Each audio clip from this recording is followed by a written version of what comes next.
এনে এটি বিধ্বস্ত পথত যিটো বিধ্বস্ত পথ দেখিলে হয়তো আপুনিও আচৰিত হ'ব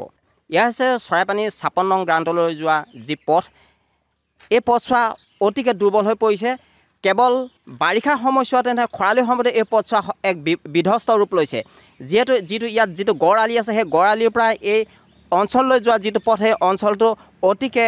বিধ্বস্ত হৈ পৰিছে এটা আমি কেমেৰা পাৰ্চনক দেখুৱাবলৈ অনুৰোধ জনাইছোঁ এই পথটোৰ দুৰৱস্থা দেখা গৈছে যে যেতিয়া ইয়াত বাৰিষা হোৱা সময়ছোৱাত এই পথটোত পানীয়ে উপচি পৰে যাৰ বাবে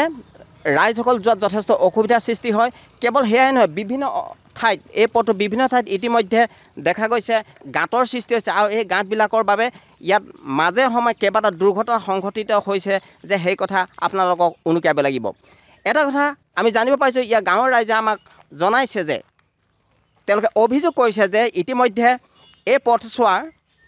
মেৰামতিৰ বাবে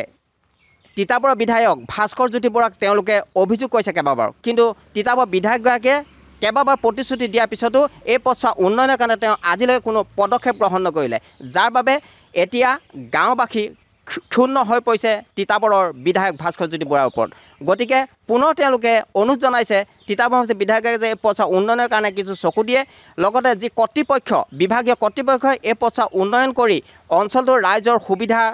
বাবে এক ব্যৱস্থা গ্ৰহণ কৰিব বুলি ৰাইজে আশাৰে বাট চাই আছে